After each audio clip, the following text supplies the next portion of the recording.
Pertama, kami selaku penasihat hukum daripada keluarga korban menolak kalau disebut ada tembak-menembak. Kami atau saya menolak dengan tegas kalau dikatakan ada tembak-menembak. Alasan menolak, pertama tidak ada bukti untuk itu. Yang kedua tidak ada CCTV. Itu hanya penerangan daripada Karun Pemmas Mabes Polri. Ahmad Ramadan. Sedangkan beliau tidak ada di sana. Ya, beliau tidak melihat, tidak mendengar dan tidak mengalami. Yang kedua tidak ada bukti, tidak bisa membuat suatu dalil apalagi bersifat fitnah kepada orang meninggal tanpa disertai bukti. Yang berikutnya, kami juga menolak kalau dikatakan almarhum Brigadir Joshua masuk ke dalam kamar majikannya maksudnya, atau kamar komandannya. Sebab sepengetahuan keluarga dan sesuai penugasan, almarhum ini bukan supir daripada istrinya, bukan supir daripada Ibu Putri Katarina, tetapi adalah ajudan daripada Bapak. Sehingga tidak ada kesempatan bagi seorang ajudan maupun supir untuk bisa masuk ke dalam rumah daripada seorang jenderalnya kecuali diperintah untuk itu. Pertanyaannya, siapa yang memerintah?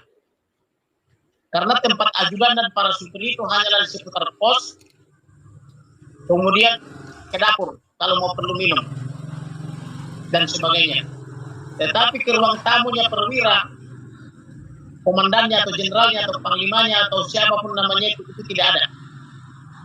Bahkan kadang mereka itu pun kerja 2-3 tahun pun dia mengawal panglimanya atau kapoldanya misalnya, atau kadipnya misalnya, engsel pintu rumahnya itu pun belum tentu dia tahu, karena tidak pernah menatap untuk itu, apalagi di situ biasanya ada CCTV.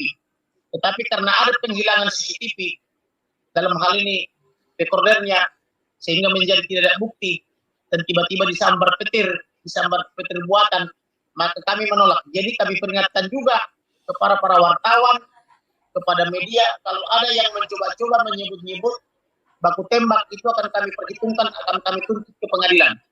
Karena sebentar lagi kami akan membuat laporan polisi. Yang kedua, kalau ada yang berani-berani mengatakan bahwa klien kami atau anak klien kami almarhum masuk ke dalam kamar itu tanpa disertai bukti, kami juga akan memperhitungkan secara hukum. Kami akan menuntut, terutama kepada media. Beberapa hari ini ada media termasuk TikTok dan sebagainya dengan membuat gambar seorang wanita berpelukan dengan seorang pria berkulit putih. Tetapi narasinya dikait-kaitkan dengan almarhum anak klien kami. Padahal almarhum anak klien kami tidak berwarna kulit putih, tetapi adalah hitam manis, tinggi dan besar. Bukan seperti kulit putih yang bolak-balik diumbar-umbar di media itu. Memang dapat kami pahami karena masyarakat dan media tidak kenal atau tidak tahu yang mana Joshua Huta Barat. Sehingga oleh karena itu saya peringatkan, itu yang ramai di media, yang ramai di YouTube, yang ramai di TikTok, yang seolah-olah itu almarhum anak klien kami bersama-sama dengan seorang wanita itu bukan. Saya pastikan itu bukan anak klien kami. Jadi jangan dibuat narasi-narasi seolah-olah wanita itu ada bersama-sama berpelukan dengan anak klien kami. Karena anak klien kami itu tinggi besar dan berkulit hitam, ya, hitam manis. Kemudian kami juga menolak semua narasi-narasi yang dikembangkan oleh polisi karena TKP telah dirusak. TKP tidak dipasangi polis lain. Kemudian adanya perubahan-perubahan narasi, perubahan-perubahan keterangan. Belum lagi adanya kunjungan secara beruntun para jenderal-jenderal Polri dikawal oleh puluhan sampai ratusan polisi dalam tanda petik mengintimidasi ayah ibu atau klien kami, ayah ibu daripada korban maksudnya. Ini maksudnya apa?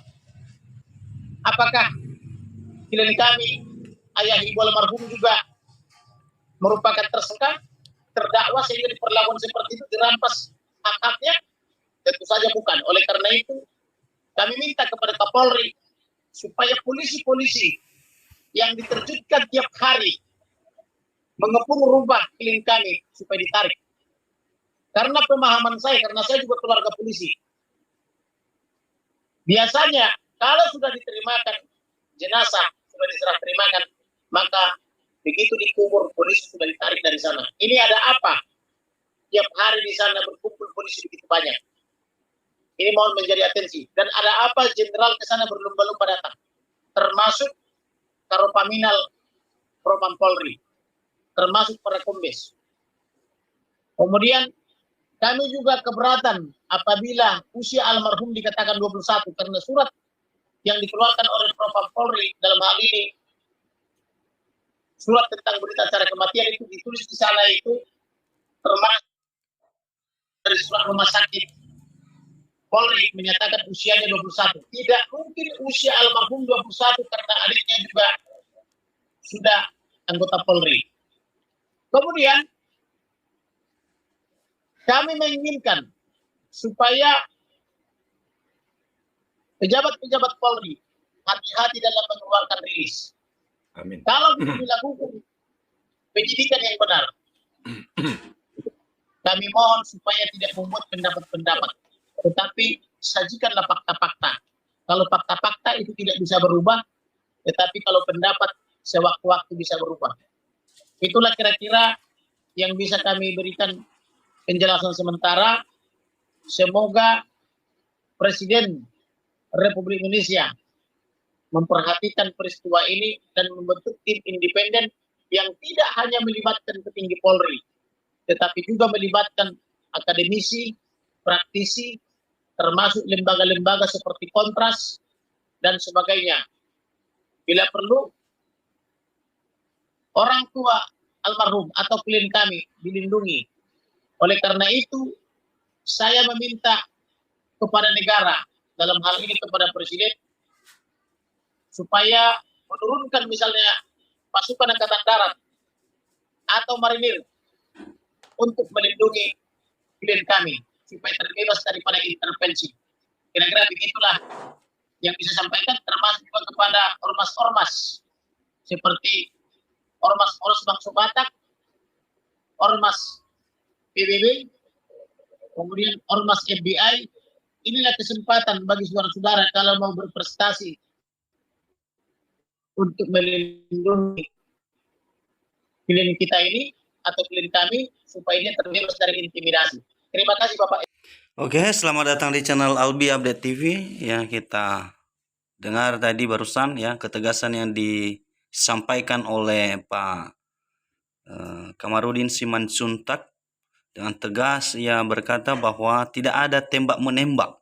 Kalau ada yang berkata demikian, ia mengancam bahwa ia akan perhitungkan itu, bahkan ia lapor polisi. Ya, kita lihat bahwa ya Bapak Kamarudin Simanjuntak ya, dia memang orang yang sangat berani. Ya, kita lihat komentar teman-teman. Ada Muhammad Rifki, kalau mau ungkap polisi sebenarnya mudah mengungkap kasus ini, tapi polisi sengaja nggak ungkap, tapi polisi sengaja mau menghilangkan kasus dan merekayasa kasus ini. Orang awam aja tahu kok itu. Iya benar, kayak ada sih yang mencurigakan. Setuju Pak Kamarudin. Saya yakin kasus ini tidak bakal terungkap. Pesimis sekali. Teruskan Pak Kamarudin, perjuangkan keluarga korban. Ini Airan New. Ini ASMR. Usut tuntas Pak Juntak, supaya terang-terang peristiwa penembakan almarhum Juntak. Ini Urebe Keselek. Sekedar saran, sebaiknya topik atau judul cerita tampilkan dulu kasus penembakan agar pemirsa sudah mencari berita yang sedang viral. Terima kasih. Kebenaran walau dibungkus kotoran akan menemukan lanjutkan. Puji Tuhan keluarga korban sudah ada pembantu hukumnya. Amin. Oh, almarhum C itu ajudan bukan supir. Maju terus pantang mundur. Pengacara dari Batak tidak diragukan lagi. Betul, saya sepakat. Ya.